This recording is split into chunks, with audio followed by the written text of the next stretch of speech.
Quelques enjeux que je me permettrai de développer, et puis on pourra évidemment en discuter ensuite. Notamment pour les individus, parce que je vais essayer de développer, ça va aller, et puis j'ai mon support. Je voudrais développer 3 types d'enjeux. Les enjeux pour les personnes, finalement, en quoi c'est intéressant, utile, quel est l'intérêt qu'on peut y voir à entrer dans un parcours, un dispositif, peu importe, une modalité, je ne sais pas comment dire, de professionnalisation. Ensuite, quels sont les enjeux pour les... Je vais utiliser le mot organisation, ça signifie entreprise, administration, institution, bon. Quel sens cela a pour elle? Et puis, les enjeux pour la formation. Donc, je vais développer les 3 points. Alors, les enjeux pour les individus, j'ai mis entre parenthèses professionnalisation, profession et professionnalisation, formation, en reprenant les sens de la page précédente, en disant que finalement, ces enjeux, ils se situent là. C'est-à-dire au sens de la constitution d'une profession, bien sûr, et on en a encore. C'est pas uniquement une volonté historique, comme on pourrait le penser, mais qui est attachée juste à l'histoire, à un phénomène passé, mais c'est encore très présent aujourd'hui, et je crois que ça le sera encore pour longtemps, dans la mesure où bien des organisations ont tendance, et on comprend bien, à faire évoluer en quasi-permanence parfois le travail prescrit, donc les compétences attendues, et du coup ça crée des tensions par rapport aux groupes professionnels et aux professions constituées, et notamment aux contours d'activité qui ont été établis traditionnellement dans ces groupes professionnels. Donc il y a des souhaits, bien sûr, de se constituer en profession. On voit bien quel est l'intérêt, c'est de trouver une meilleure place, une autonomie plus grande dans l'espace des activités. Bon, je pourrais prendre l'exemple là, je prenais l'exemple des personnels de soins infirmiers, je pense aux infirmiers et infirmières, bien sûr, avec, je crois, c'est un conseil de l'ordre qui a été mis en place, je crois. Et puis, il y a un débat ancien chez nous concernant la possibilité de faire reconnaître, je ne sais pas s'il y a des représentants de ce milieu parmi vous, donc je parle aussi sous votre contrôle, vous me corrigez si je me trompe, mais il y a le souhait aussi à un moment, comme ça s'est fait dans d'autres pays, il y a longtemps, de trouver une forme d'autonomie, notamment des savoirs et de l'exercice professionnel par rapport à un autre corps professionnel. Et c'est vrai que derrière la constitution en profession, il y a l'idée dans le sens anglo-saxon, par exemple les infirmiers et infirmières en Angleterre, la création d'une association professionnelle, l'autonomisation des corps de savoir ou de l'ensemble des savoirs qui constituent les contours de l'activité. Et parfois, je pense par exemple au Québec, mais ça doit être ailleurs pareil, il y a une filière jusqu'au doctorat complète universitaire de préparation dans ce domaine, de formation dans ce domaine, ce qui n'est pas le cas chez nous, puisqu'il n'y a pas une autonomie des savoirs par rapport à...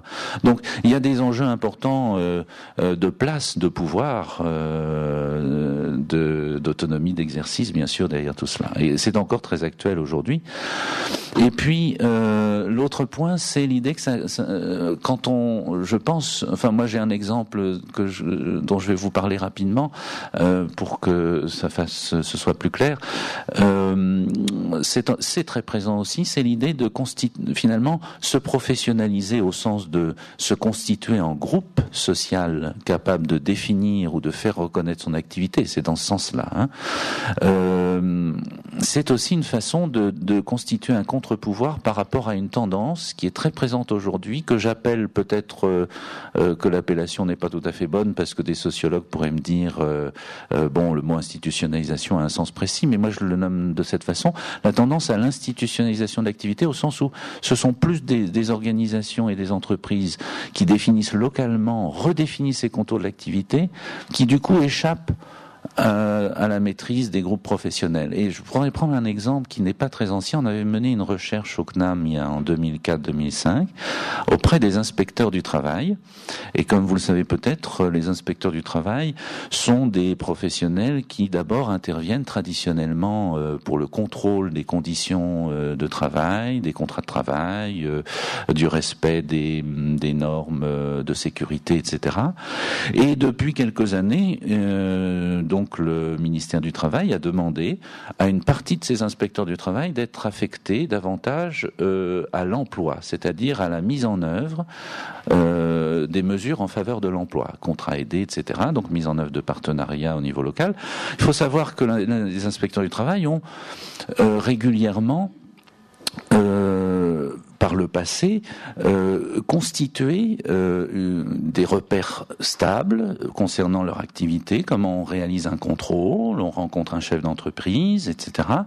Une certaine autonomie dans l'exercice de l'activité. Et là, on s'aperçoit que pour les inspecteurs du travail affectés à l'emploi, ils sont sous la dépendance, donc l'autorité de la préfecture. Les activités sont à géométrie variable selon les besoins locaux. Et donc, ça a donné lieu à des revendications fortes parmi les inspecteurs du travail à cette époque-là, en disant mais sommes-nous des inspecteurs du travail? Que faisons-nous? Où sont les repères alors qu'ils étaient forts dans l'exercice? Donc vous voyez, il y a cette idée de évidemment, derrière la professionnalisation, il y a l'idée de la maîtrise aussi de l'activité elle-même. Une demande de reconnaissance, je ne prendrai pas d'exemple, sinon je vais être peut-être trop long, de la professionnalité qu'on pourrait, qu'on pourrait appeler la professionnalité implicite. C'est-à-dire le fait que nous développons au quotidien, au fil de notre activité, des apprentissages, des façons de faire et qui ne sont pas forcément reconnus. Et donc quand on s'engage dans un dispositif de professionnalisation, on le sait bien en formation continue parfois, c'est pour faire reconnaître le fait qu'on a des compétences et la qualification, le diplôme, enfin la certification va donner lieu à reconnaissance effective alors donc de ces compétences que l'on possède déjà. Alors vous avez des travaux évidemment qui montrent que l'un des enjeux c'est aussi le fait, et c'est lié à la connotation positive du mot professionnalisation, c'est qu'on sent que si on s'engage dans un dispositif de professionnalisation, on va avoir une reconnaissance un peu meilleure, on s'attend à ce qu'il y ait une reconnaissance. Bon, c'est parfois là, c'est parfois absent. Et c'est en lien, alors vous avez beaucoup de travaux, je pense aux travaux de Claude Dubar et d'autres, sur notamment la crise des identités, le fait qu'on s'identifie moins à des groupes aujourd'hui quand on s'installe ou qu'on intègre des situations de travail des entreprises, et on est plus dans des formes de bricolage identitaire, parce que la logique compétence fait que les postes sont plus individualisés, donc il y a des pertes de repères, d'identification, etc. Et il y a des demandes, c'est peut-être pas un hasard si on parle beaucoup d'identité et de sens aujourd'hui, c'est qu'il y a une demande de cet ordre-là. Alors, si ça va, je continue. Les enjeux pour les organisations en quelques points. Peut-être que j'enfonce des portes ouvertes et vous me le direz, à ce moment-là, j'arrête tout de suite. Mais il y a quand même tout un ensemble de dispositifs qui nous sont proposés aujourd'hui, notamment quand on regarde les dispositifs proposés dans les milieux professionnels, dans les milieux d'activité, qui interviennent au moment où il y a un contexte d'évolution forte du travail. C'est-à-dire que ça n'aurait pas été proposé sous cette forme avant. Probablement, il y a beaucoup de travaux en sociologie du travail, notamment, qui essayent de le montrer. Il y a quelques tendances à ces évolutions. Alors, c'est rapidement rappelé ici, je vous prie de m'en excuser, il faudrait y passer plus de temps, mais on voit bien qu'en gros, on passe dans bien des secteurs professionnels d'une logique de production, vous savez, planifiée par l'amont, de travail planifié par l'amont, à une logique de travail où finalement ce qui compte c'est de répondre à une demande. Dans l'industrie c'est un peu nouveau, c'était nouveau il y a quelques dizaines d'années, ça l'est plus maintenant, alors que dans les services ça a quand même plus ou moins toujours été le cas, mais ça change la donne parce que ça veut dire que du coup si la demande fluctue, c'est un peu ce qui se passe aujourd'hui pour différentes raisons, eh bien, il faut redéfinir régulièrement les contours des postes ou en tout cas l'affectation des personnes. Du coup, la polyvalence entre en jeu et du coup, toute cette tension dont je parlais tout à l'heure entre l'institutionnalisation et la professionnalisation de l'activité, par exemple. Donc, il y a des crises de sens en quelque sorte ou des questions de sens et dans le travail qui sont liées aussi à des repères, à des pertes de repères d'identification, parce que les situations de travail bougent rapidement. Passage à une logique du résultat, c'est, bon, j'ai mis entre parenthèses 2 exemples, mais il y en a d'autres. Ça, c'est pour plutôt les ministères publics et les activités qui en relèvent, mais l'idée que il faut plus qu'avant donner la preuve que, vous savez, c'est l'autonomie et la responsabilité. On est autonome, mais on doit rendre des comptes de cette autonomie. Et donc ça aussi, ça correspond à des demandes nouvelles. Et puis le passage d'un système, en tout cas, on en parle beaucoup. Alors, est-ce que dans les faits c'est aussi évident? C'est pas toujours le cas, mais d'un système qui était auparavant centralement contrôlé, à des systèmes qui sont plus basés sur des décentralisations de responsabilité. C'est tout le discours sur la prise d'initiative. Alors du coup, là, on attend aussi encore autre chose des personnes. Vous voyez, donc il y a un contexte qui fait que finalement, on n'attend plus tout à fait la même chose des personnes, et du coup, la professionnalisation s'insère un peu, enfin, adopte un sens un peu différent par rapport à celle qui était en jeu dans un contexte de stabilité du travail. Du coup, l'appel aux compétences intervient. On souhaite que les gens développent des compétences. Et puis, donc là j'ai mis quelques points, mais je vais un peu plus rapidement parce que je vois que le temps passe et un quart d'heure éventuellement. Ouais, là, 10 minutes. Donc, je vais me permettre de passer au point suivant, les enjeux pour la formation.